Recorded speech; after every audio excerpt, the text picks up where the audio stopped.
আপনার শিশুর গলায় দুধ আটকে গেলে কি করবেন? বিষয়টি একটু ভীতিজনক। বাচ্চা যখন অতিরিক্ত মায়ের বুকের দুধ মুখে নিয়ে গিলে ফেলার চেষ্টা করে তখন বাচ্চার দম বন্ধ হয়ে যেতে পারে।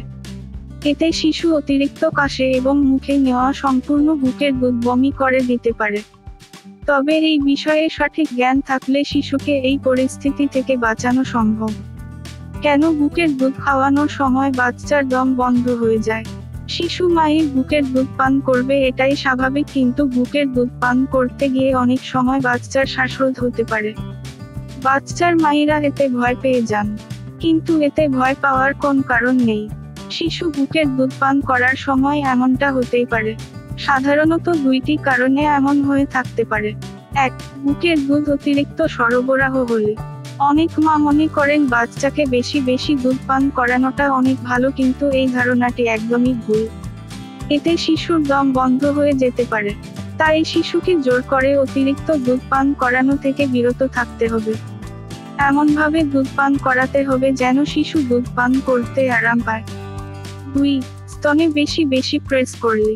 মায়েরা বাচ্চাকে দুধ পান করানোর সময় নিজেরা স্তনে জোরে জোরে চাপ দেন যেন বেশি বেশি দুধ বের হয়। এতে দুধের সরবরাহ বেড়ে যায় এবং বাচ্চা অতিরিক্ত দুধ পান করতে থাকে। কিন্তু এটি মোটেও উচিত নয়, কারণ এতে বাচ্চার দুধ গিলতে ও শ্বাস নিতে সমস্যা হয়। এমনকি শিশুর দম আটকেও যেতে পারে। শিশুকে বুকের দুধ খাওয়ানোর সময় নিচে বলা এই লক্ষণগুলো দেখলে দুধ খাওয়ানো বন্ধ করে ফেলুন। দুধ খাওয়ার সময় বাচ্চা যদি হাঁপানো শুরু করে বা শ্বাস নিতে সমস্যা হয়। বুকের দুধের সরবরাহ বেশি হলে বাচ্চা নিজেই যদি নিপেলে চাপ বা কামড় দেয়। শিশু যদি দুধ খাওয়া বন্ধ করে দেয়। আপনি দুধ খাওয়াতে চাচ্ছেন কিন্তু বাচ্চা যদি খেতে না চায়। এখন জানুন বুকের দুধ পান করার সময় বাচ্চার শ্বাস বন্ধ হয়ে গেলে কি করবেন। দুধ খাওয়ার সময় শিশুর যদি দম বন্ধ হয়ে যাওয়ার উপক্রম হয়, প্রাথমিক কিছু চিকিৎসা আছে যা শিশুর শ্বাসনালীকে ব্লক হওয়া থেকে রক্ষা করতে পারে। এই চিকিৎসা খুবই সাবধানতার সাথে করতে হবে, কারণ শিশুর শরীর খুবই কোমল। বুকের দুধ পানে দম বন্ধ হয়ে গেলে নিচের দুইটি টিপস প্রয়োগ করুন। বাচ্চাকে সোজা করে তার বুকে মালিশ করুন এবং বাচ্চাকে একটু ঝাঁকান। নাভির উপর হাত রেখে ভিতরের দিকে হালকা করে দ্রুত প্রেস করুন।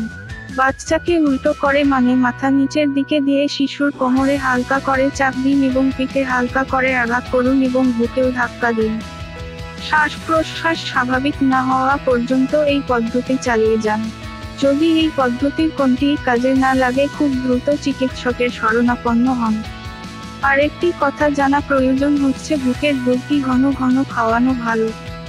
ঘন ঘন শিশুকে দুধ পান করানো মোটেও উচিত না, এতে বাচ্চার ক্ষতি হতে পারে। আপনার স্তনে যদি দুধের সরবরাহ বেশি হয়ে থাকে তাহলে অতিরিক্ত দুধ বাচ্চাকে না খাওয়ানোই ভালো। আপনার স্তনের প্রয়োজনের অতিরিক্ত দুধ বের করে দিতে পারেন। আপনার শিশুর যতটুকু দুধ প্রয়োজন সে ততটুকুই খাবে। অতিরিক্ত দুধ জোর করে ঘন ঘন খাওয়াবেন না। নিচের লক্ষণগুলো থেকে দেখে দিন আপনার শিশুর ক্ষুধা লেগেছে কিনা। আপনার বাবুর ক্ষুধা লাগলে সে আপনার স্তন খোঁজা শুরু করবে। হাঁপানোর বাচ্চা বারবার দুধ চোষার মতো করে মুখ নাড়াবে। আপনার শিশু তার নিজের হাতের আঙুল চোষা শুরু করবে। আপনার শান্ত সন্তানটি হঠাৎ উত্তেজিত হয়ে যাবে। এই লক্ষণগুলো দেখলেই আপনি আপনার বাচ্চাকে দুধ খাওয়াতে পারবেন। আপনার শিশুকে দিনে 8 থেকে 12 বার দুধ খাওয়ানোর চেষ্টা করুন। প্রতিবারে 30 থেকে 40 মিনিট ধরে দুধ খাওয়ান। এটাই বাচ্চাকে দুধ খাওয়ানোর উত্তম পন্থা।